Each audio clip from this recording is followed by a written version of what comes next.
Dear aspirants, dear competitors, आज मैं आपको आधुनिक भारत के इतिहास से संबंधित यूपीएससी के अंदर 99-2000 के अंदर जो क्वेश्चंस आए हुए हैं उनको थोड़ी बताने की कोशिश कर रहा हूँ। एक क्वेश्चन था पंचशील से संबंधित। क्वेश्चन यह है कि निम्न में से कौन सा पंचशील का सिद्धांत नहीं है? ए गुट निरपेक्षता, बी शांतिपूर्ण सह अस्तित्व, सी एक दूसरे की चित्रीय अखंडता और संप्रभुता का सम्मान करना, और डी एक दूसरे की आंतरिक व्यवस्था में हस्तक्षेप न करना। तो इसके अंदर जो ए दिया हुआ है गुट निरपेक्षता, ये पंचशील का सिद्धांत नहीं है। अब इसको व्याख्या के जरिए समझते हैं कि पंचशील सिद्धांत है क्या। तो पंचशील सिद्धांत भारत और चीन के बीच 29 अप्रैल 1954 को एक संधि हुई जिसमें 5 सिद्धांत सम्मिलित हैं। पहला है शांतिपूर्ण सह अस्तित्व, दूसरा पारस्परिक अनाक्रमण का आश्वासन, तीसरा एक दूसरे की क्षेत्रीय अखंडता एवं संप्रभुता का सम्मान करना, चौथा एक दूसरे के मामलों में हस्तक्षेप न करना, और पांचवा है समानता और परस्पर लाभ। नेक्स्ट क्वेश्चन है, ठगों के दमन में निम्नलिखित में से कौन संबंध था? ए जनरल है Henry Prendergast, B captain Sleeman, C Alexander Burnes Pemberton, और डी कैप्टन रॉबर्ट। तो इसका सही आंसर है बी कैप्टन स्लीमैन। यानी इसको व्याख्या के जरिए देखते हैं कि लॉर्ड विलियम बेंटिंक ने 1825 से 1835 में इन्होंने कैप्टन स्लीमैन को ठगों के दमन के लिए नियुक्त किया था। नीचे दिया गया कुछ शिक्षा से संबंधित समितियां बनाई गई थी। उस समितियों का सही कालक्रम क्या है? तो फर्स्ट तो देखिए, मैकाले की शिक्षा नीति यानी मैकाले का मिनट ऑन एजुकेशन, इसको 1835 में लागू किया। इसके बाद वुड डिस्पैच 1854, इसके बाद हंटर कमीशन 1882-83 में, और इसके बाद सार्जेंट रिपोर्ट 1944। ये एजुकेशन से संबंधित समितियां बनाई गई थी। इसके बाद में कुछ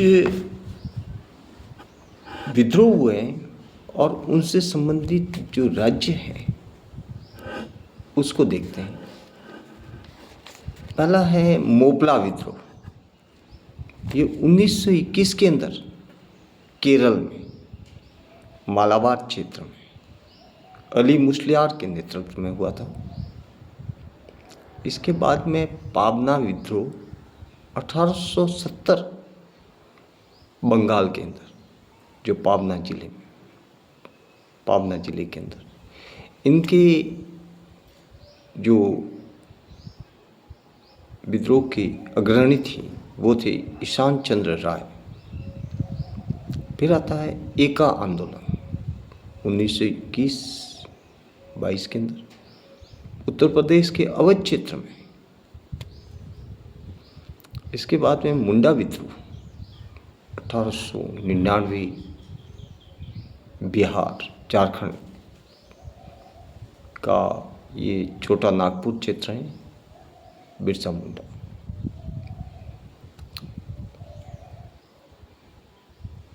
बिरसा मुंडा के नेतृत्व में मुंडा विद्रोह हुआ था 1899 में। नेक्स्ट क्वेश्चन है 1998 से संबंधित कि भारत में शिक्षित मध्य वर्ग ने ए 1857 ईस्वी के विद्रोह का विरोध किया था, बी 1857 ईस्वी के विद्रोह का समर्थन किया था, सी 1857 ईस्वी के विद्रोह में तटस्थता बनाए रखी थी, डी देशी शासकों के विरुद्ध युद्ध किया था। तो इसका सही आंसर है सी 1857 ईस्वी के विद्रोह में शिक्षित मध्य वर्ग ने तटस्थता बनाए रखी थी। इसी तरह बहुत सारी रियासतें और जमींदारों ने अंग्रेजों को समर्थन भी दिया था। इसके बाद में एक क्वेश्चन आता है कि निम्नलिखित घटनाओं का सही अनुक्रम क्या है, जैसे तिलक का होम रूल लीग,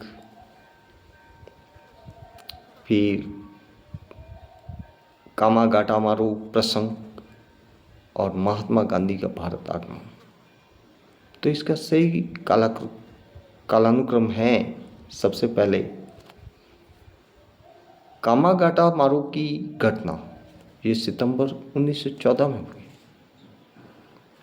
फिर महात्मा गांधी की दक्षिण अफ्रीका से वापसी 1915 के अंदर। फिर होम रूल लीग तिलक अप्रैल 1916 में। तो ये सही है, इसका कालानुक्रम है। नेक्स्ट क्वेश्चन है कि 1927 ईस्वी की साइमन कमीशन का बहिष्कार किया गया, क्योंकि इसके अंदर एक भी इस कमीशन में कोई भारतीय सदस्य नहीं था। मैं इसको व्याख्या के जरिए थोड़ा समझा रहा हूँ कि साइमन कमीशन 1927 का ये गठन 1919 ईस्वी की भारत शासन अधिनियम की समीक्षा के लिए किया गया था। कांग्रेस ने मद्रास अधिवेशन 1927 में प्रत्येक स्तर और प्रत्येक स्वरूप में साइमन कमीशन के बहिष्कार का निर्णय लिया। साइमन कमीशन का विरोध इसलिए किया गया था क्योंकि इसमें कोई भारतीय सदस्य नहीं था। इनमें 7 सदस्य थे और सभी 7 अंग्रेज थे। इसी कारण इसे श्वेत कमीशन भी कहा जाता है। नेक्स्ट क्वेश्चन आता है कि भारत की स्वतंत्रता के समय महात्मा गांधी एक कांग्रेस कार्यकारिणी समिति के सदस्य थे, बी कांग्रेस के सदस्य नहीं थे, सी कांग्रेस के अध्यक्ष थे और डी कांग्रेस के महासचिव थे। तो इसके अंदर जो बी है वो सही आंसर है कि कांग्रेस के सदस्य नहीं थे। भारत की स्वतंत्रता के समय महात्मा गांधी कांग्रेस के सदस्य नहीं थे। इसको व्याख्या के जरिए समझते हैं कि भारत की स्वतंत्रता के समय महात्मा गांधी कांग्रेस की सदस्य नहीं थे। गांधी जी का ऐसा मानना था कि स्वतंत्रता प्राप्ति के बाद कांग्रेस को समाप्त हो जाना चाहिए, क्योंकि कांग्रेस स्वतंत्रता प्राप्ति के उद्देश्य के लिए ही बनी थी, जो अपने लक्ष्य को हासिल कर चुकी है। नेक्स्ट क्वेश्चन आता है 1947 में भारतीय राष्ट्रीय कांग्रेस देश के विभाजन के लिए मुख्य रूप से इसलिए सहमत हुई क्योंकि इसका सही उन्हें पहला एक दिया हुआ है, उन्हें तब द्विराष्ट्र सिद्धांत स्वीकार था, बी इसे ब्रिटिश सरकार द्वारा थोपा गया और कांग्रेस इस मामले में निस्सहाय थी, सी वे बड़े पैमाने पर संभावित सांप्रदायिक दंगों को बचाना चाहते थे और डी भारतीय स्वाधीनता प्राप्त करने के अवसर से अन्यथा वंचित रह जाता। तो इसका सही आंसर है सी वे बड़े पैमाने पर संभावित सांप्रदायिक दंगों को बचाना चाहते थे। व्याख्या के जरिए समझते हैं कि सन 1947 में बड़े पैमाने पर सांप्रदायिक दंगा फैलने को रोकने के लिए भारतीय राष्ट्रीय कांग्रेस देश के विभाजन के लिए सहमत हो गई थी। हालांकि गांधी जी, मौलाना अबुल कलाम ने अंतिम समय तक इसका विरोध किया था। जब 1946 में भारतीय मुस्लिम लीग को अंतरिम सरकार में सम्मिलित किया गया, तब लियाकत अली खां को जो विभाग दिया गया वह है ए विदेश विग्रह, सी वित्त और डी रक्षा। तो इसका सही आंसर है सी वित्त। व्याख्या के जरिए समझते हैं। 2 सितंबर 1946 को 12 सदस्यीय अंतरिम सरकार का गठन हुआ। आरंभ में मुस्लिम लीग ने अंतरिम सरकार में शामिल होने से मना कर दिया, परंतु 26 अक्टूबर 1946 को मुस्लिम लीग के 5 प्रतिनिधि अंतरिम सरकार में सम्मिलित हो गए। मुस्लिम लीग की अंतरिम सरकार में शामिल होने के बाद लियाकत अली खान को वित्त मंत्रालय दिया गया। नेक्स्ट है कथन ए। गांधी जी ने 1922 ईस्वी में असहयोग आंदोलन को रोक दिया था।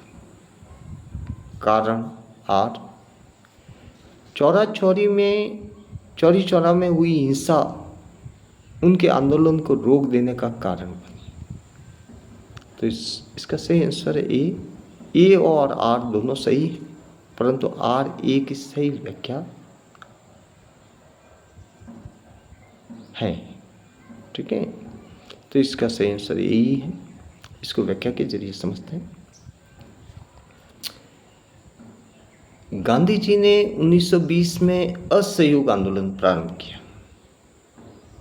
ये 1920 से फरवरी 1922 तक सफलतापूर्वक चला, लेकिन 5 फरवरी 1922 को गुस्साए भीड़ द्वारा गोरखपुर जिले के चौरी चौरा नामक स्थान पर पुलिस चौकी को जला दिया। इससे क्षुब्ध होकर गांधी जी ने इस आंदोलन को बीच में ही स्थगित करने का फैसला लिया। ये चौरा चौरी जो स्थान है वो गोरखपुर के अंदर यहाँ विद्रोह हुआ था 5 फरवरी 1922 को। नेक्स्ट क्वेश्चन आता है कि भारतीय मुसलमान सामान्य रूप से उग्रवादी आंदोलन की ओर आकर्षित नहीं हुए। इसका कारण था पहला, उन पर सर सैयद अहमद खां का प्रभाव, बी, उग्रवादी नेताओं का मुस्लिम विरोधी दृष्टिकोण, सी, मुस्लिम आकांक्षाओं के प्रति उदासीनता का भाव, डी, उग्रवादियों की हिंदू अतीत का राग अलापने की नीति। तो इसका सही आंसर डी, उग्रवादियों की हिंदू अतीत का राग अलापने की नीति। व्याख्या के जरिए समझते हैं कि उग्रवादियों की हिंदू अतीत का राग अलापने की नीति के कारण भारतीय मुस्लिम समुदाय सामान्य रूप से उग्रवादी आंदोलन की ओर आकर्षित नहीं होते। नेक्स्ट क्वेश्चन आता है कि निम्नलिखित घटनाओं में से किस एक को मॉन्टेग्यू ने निवारक हत्या के नाम से विशेषीकृत किया है? ए, आईएनएस सक्रियतावादियों की हत्या, बी, जलियांवाला बाग का नरसंहार, सी, महात्मा गांधी को गोली मारा जाना, डी, कर्जन वाइद को गोली मारा जाना। तो इसका सही आंसर है बी, जलियांवाला बाग का नरसंहार। ये जलियांवाला बाग हत्याकांड अमृतसर में 13 अप्रैल 1919 को हुआ। इससे मॉन्टेग्यू ने निवारक हत्या कहा था। इसके बाद देखते हैं, नेक्स्ट क्वेश्चन है कि निम्नलिखित घटनाओं का सही अनुक्रम क्या है। जैसे अगस्त प्रस्ताव, दूसरा INA मुकदमा, C भारत छोड़ो आंदोलन, D royal Indian naval rating का विद्रोह। तो इसका सही आंसर है ए, जिसके अंदर फर्स्ट आएगा अगस्त प्रस्ताव 1940। इस सेकंड आएगा भारत छोड़ो आंदोलन 1942, INA मुकदमा 1945 और रॉयल इंडियन नेवल रेटिंग का विद्रोह 1946। ये सही अनुक्रम है घटनाओं को।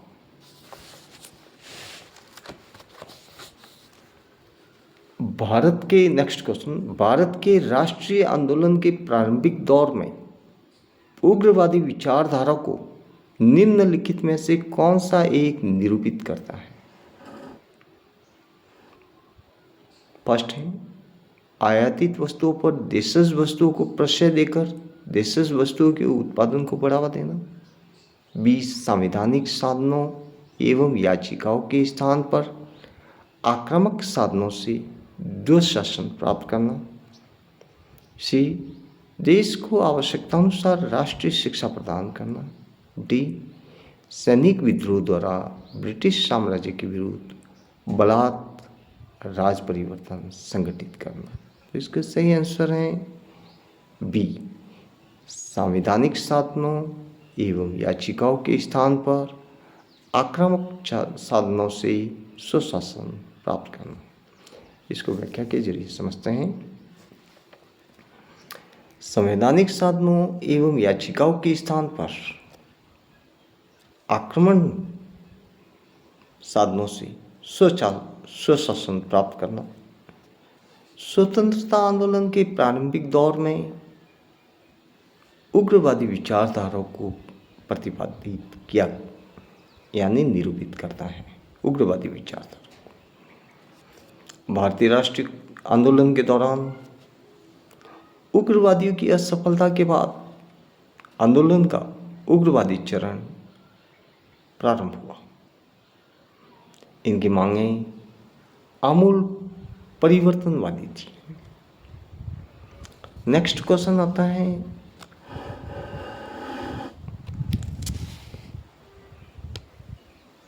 सही सुमेलित क्या है।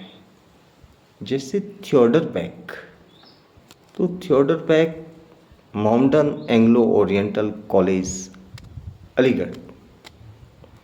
इसके बाद में आता है एल्बर्ट बिल जो रिपन के समय हुआ। फिर फिरोज शाह मेहता भारतीय राष्ट्रीय कांग्रेस।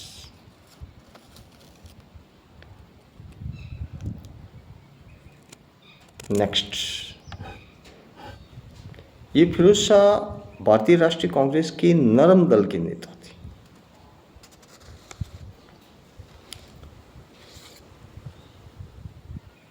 बदरुद्दीन तैयबजी इसके अंदर एक नाम आता है जो भारतीय राष्ट्रीय कांग्रेस की प्रथम मुस्लिम अध्यक्ष थी। इन्होंने भारतीय राष्ट्रीय कांग्रेस के तीसरे अधिवेशन 1887 मद्रास, ये भी अपना आप में एक क्वेश्चन है। 1887 मद्रास कांग्रेस का तीसरा अधिवेशन हुआ था, इसकी अध्यक्षता की थी। ये कांग्रेस पार्टी से संबंधित थी, मुस्लिम लीग से नहीं थी। और फिरोज शाह भारतीय राष्ट्रीय कांग्रेस के नरम दल के नेता थे। नेक्स्ट क्वेश्चन आता है कांग्रेस अपने पतन की कगार पर है और भारत में रहते हुए मेरी एक महत्वाकांक्षा इसके शांतिपूर्ण ढंग से समाप्त हो जाने में हाथ बटाने की ये कथन है लॉर्ड डफरिन का, बी लॉर्ड कर्जन का, सी लॉर्ड लिटन का, डी उपरोक्त में से किसी का नहीं। तो ये जो कथन है वो है लॉर्ड कर्जन का। व्याख्या के जरिए देखते हैं कि लॉर्ड कर्जन 1899 से 1905 इनका कथन है। प्रारंभ में अंग्रेजों का रुख कांग्रेस के प्रति सहयोगपूर्ण था, लेकिन आगे चलकर कांग्रेस की बढ़ती लोकप्रियता ने अंग्रेजों को इसका विरोधी बना दिया। नेक्स्ट क्वेश्चन है गदर पार्टी का नेता कौन था? ए भगत सिंह, बी लाला हरदयाल, सी बाल गंगाधर तिलक, डी वी.डी. सावरकर। सही आंसर है लाला हरदयाल। इन्होंने गदर पार्टी की, ये गदर पार्टी के नेता थे। व्याख्या के द्वारा समझते हैं कि गदर पार्टी की स्थापना सन 1913 में लाला हरदयाल के द्वारा की गई और इसका मुख्यालय सैन फ्रांसिस्को में था। ये भारतीय क्रांतिकारी संघ था। इस संस्थान से काशीराम, पंडित करतार सिंह सराभा, रामचंद्र आदि भी जुड़े थे। सोहन सिंह भाकना को गदर पार्टी का पहला अध्यक्ष चुना गया था। नेक्स्ट है लॉर्ड माउंटबेटन वाइसराय के रूप में भारत आए। तो इनका जो पहला कार्य था यथासंभव भारत को संयुक्त रखने की विशेष हिदायत के साथ में। व्याख्या के जरिए समझते हैं लॉर्ड माउंटबेटन भारत को यथासंभव संयुक्त रखने की हिदायत के साथ भारत आया था, परंतु मुस्लिम लीग की हठ धार्मिकता के कारण उन्हें भारत के विभाजन की घोषणा करनी पड़ी। 3 जून को माउंटबेटन ने भारत के विभाजन के साथ सत्ता हस्तांतरण की योजना प्रस्तुत की। स्वतंत्रता एवं विभाजन से संबंधित इस योजना को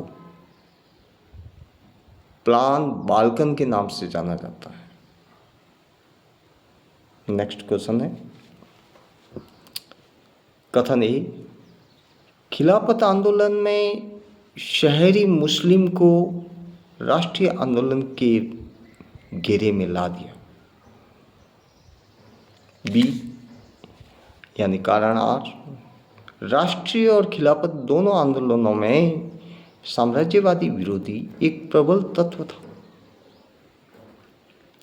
तो इसका सही आंसर है ए और आर दोनों सही हैं तथा आर ए की सही व्याख्या है। इसको व्याख्या के जरिए समझते हैं। नवंबर 1919 में गांधी जी की अध्यक्षता में अखिल भारतीय खिलाफत समिति का गठन हुआ।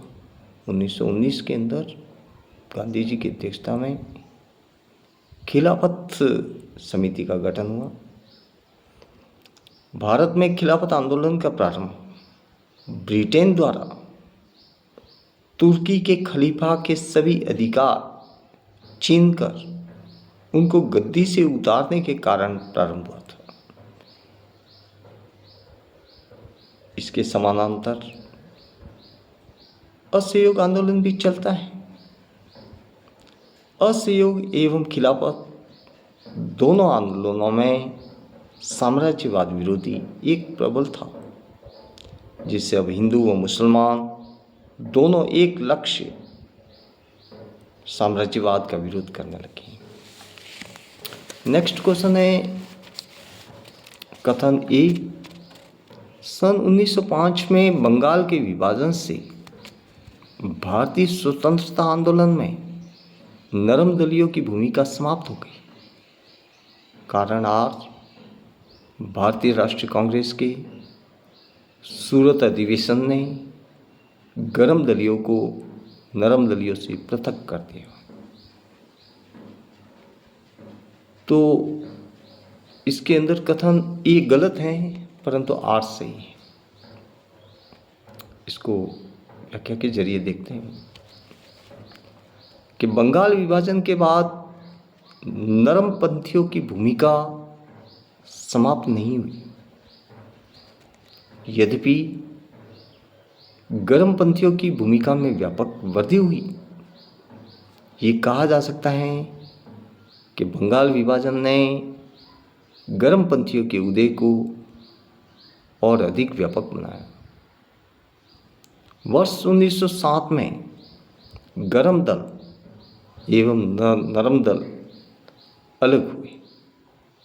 पुनः 1916 की कांग्रेस अधिवेशन जो लखनऊ में आयोजित हुआ था, इन दोनों के अंदर इस समय ये दोनों दल पुनः एक हो गए थे। नेक्स्ट है कथन ए, भारत में प्राथमिक शिक्षा को अनिवार्य करने वाला सर्वप्रथम बिल 1911 में अस्वीकृत हो गया था। कारण आर, यदि प्रत्येक खेतीहर पढ़ने में सक्षम हो जाता तो असंतोष बढ़ जाता। तो इसका सही आंसर है ए, यानी ए और आर दोनों सही हैं और आर ए की सही व्याख्या है। भारत में वर्ष व्याख्या के द्वारा समझते हैं कि भारत में वर्ष 1911 के अंदर प्राथमिक शिक्षा को अनिवार्य करने वाला प्रथम जो बिल था उसको सरकार ने अस्वीकार किया और वर्ष 1913 ईस्वी में सरकार ने एक प्रस्ताव स्वीकार करके निरक्षरता को समाप्त करने को एक दायित्व माना। तत्कालीन ब्रिटिश सरकार का मानना था कि यदि प्रत्येक भारतीय पढ़ने में सक्षम हो जाता है तो साम्राज्यवाद के खिलाफ असंतोष बढ़ेगा और राष्ट्रीयता की भावना का विकास होगा।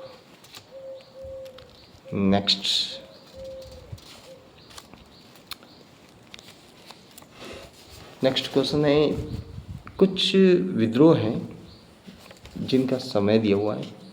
संथाल विद्रोह ये 1855-56, नील विद्रोह 1860, दक्कन दंगे 1875 और सिपाही विद्रोह 1806। नेक्स्ट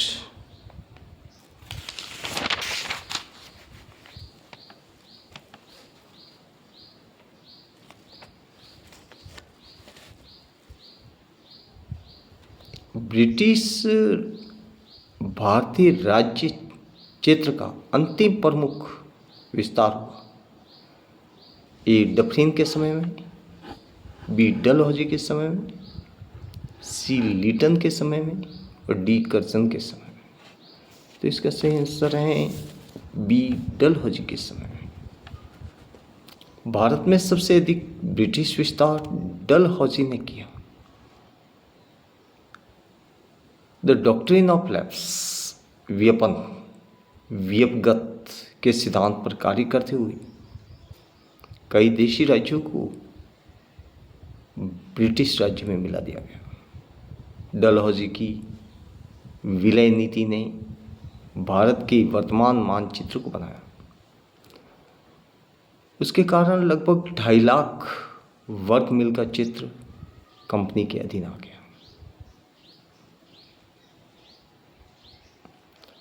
1867-68 में भारत में प्रति व्यक्ति आय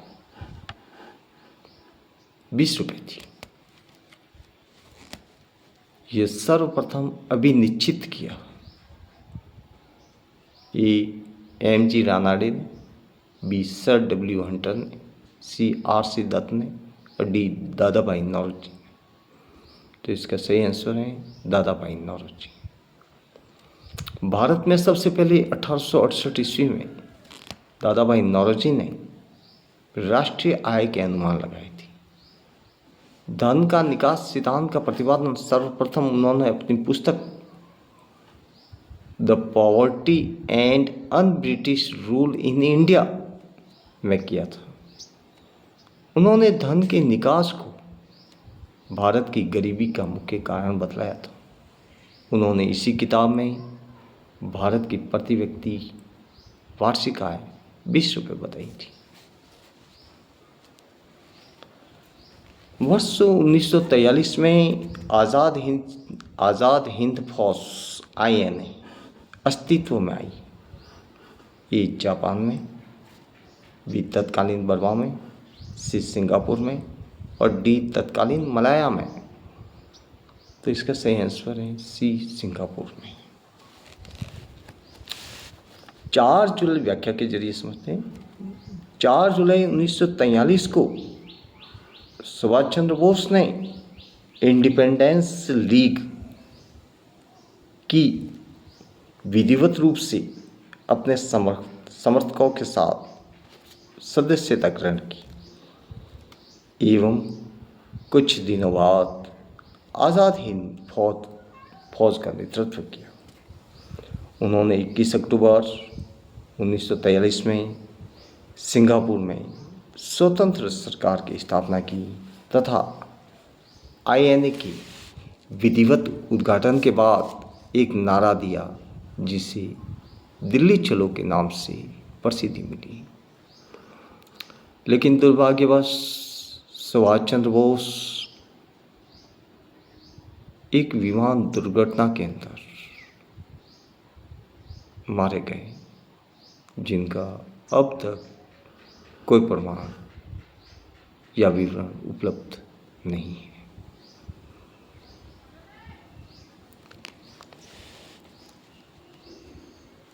अब सरोजनी नायडू से संबंधित हैं।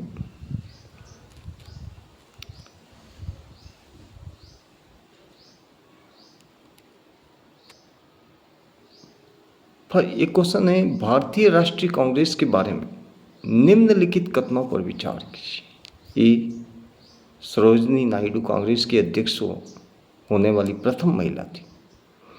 सेकेंड, CR दास ने जब कांग्रेस अध्यक्ष के रूप में कार्य किया वे जेल में थी। तीसरा, एलन ऑक्टेवियन ह्यूम प्रथम ब्रिटिश नागरिक थी जो कांग्रेस अध्यक्ष बने। फोर्थ, अल्फ्रेड वेब 1894 में कांग्रेस के अध्यक्ष थी। तो इस कौन सा कथन सही है? तो सेकेंड और फोर्थ। इसमें देखिए, जो पहला दिया हुआ है कि सरोजनी नायडू कांग्रेस की अध्यक्ष होने वाली प्रथम महिला थी, तो ये गलत है कि वो प्रथम महिला नहीं थी, बल्कि एनी बेसेंट थी, जो वर्ष 1917 के कलकत्ता अधिवेशन में अध्यक्ष चुनी गई थी।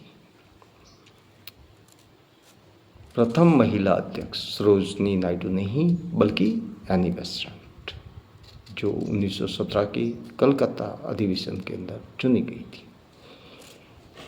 यूं प्रसिद्ध ब्रिटिश नौकरशाह थे जो भारत में लंबे समय तक से रहे एवं कुछ अधिकारियों के साथ मिलकर भारतीय राष्ट्रीय कांग्रेस की स्थापना 28 दिसंबर 1885 को की थी और उसके प्रथम महासचिव थी।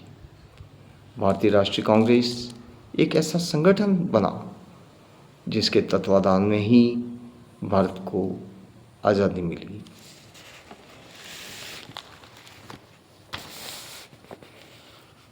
अब सूची 1 है, सूची B से इसको सुमिलित करना है।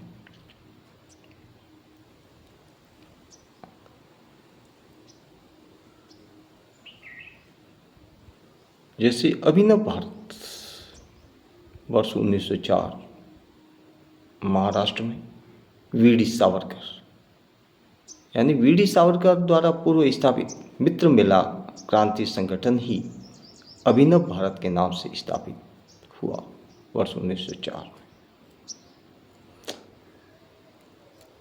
कूका आंदोलन के अग्रणी नेता थे गुरु राम सिंह।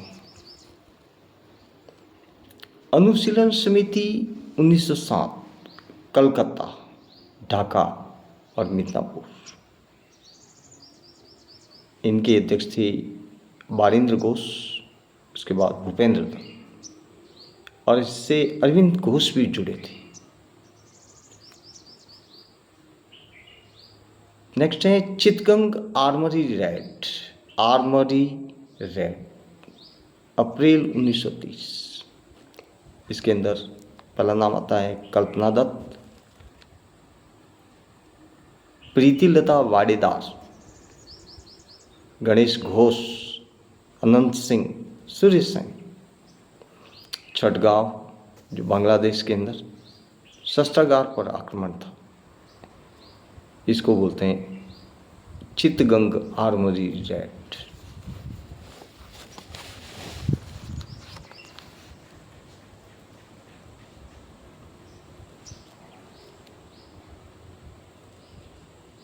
नेक्स्ट क्वेश्चन है कि अध्यक्षीय संबोधन के समय जिस कांग्रेस अध्यक्ष ने हिंदी भाषा के लिए रोमन लिपि लागू करने की वकालत की, वे थी ए महात्मा गांधी, बी जवाहरलाल नेहरू, सी अबुल कलाम आज़ाद और डी सुभाष चंद्र बोस। तो सही आंसर है सी अबुल कलाम आज़ाद। व्याख्या: अध्यक्षीय संबोधन के समय कांग्रेस अध्यक्ष अबुल कलाम आज़ाद ने हिंदी भाषा के लिए रोमन लिपि लागू करने की वकालत की थी। नेक्स्ट, भारत छोड़ो आंदोलन को अगस्त क्रांति के नाम से भी जाना जाता है। ये भारतीय स्वतंत्रता आंदोलन की अंतिम महान लड़ाई थी। 8 अगस्त 1942 से प्रारंभ यह आंदोलन एक राष्ट्रव्यापी आंदोलन था।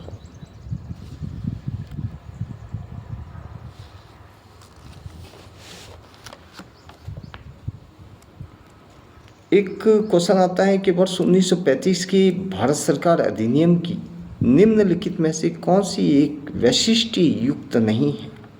वैशिष्ट्य युक्त नहीं। तो ये केंद्र में साथ ही साथ राज्यों में द्वैत शासन, बी द्विसदनी विधानमंडल, सी प्रांतीय स्वायत्तता और डी एक अखिल भारतीय संघ। तो इसका सही आंसर है ए, यानी केंद्र में साथ ही साथ राज्यों में द्वैत शासन। इसको व्याख्या के जरिए समझते हैं कि सन 1935 की भारत सरकार अधिनियम की राज्यों में द्वैत शासन को समाप्त करके प्रांतीय स्वायत्तता प्रदान की गई थी। इस अधिनियम के तहत द्वैत शासन केंद्र में लागू कर दिया गया था। सन 1919 ईस्वी की भारत शासन अधिनियम द्वारा प्रांतों में द्वैत शासन की स्थापना की गई थी। थैंक्स। कल आगे के क्वेश्चंस देखेंगे। If you want and if you are interested to join the class, you can call me on my WhatsApp number 9982435460. Thank you.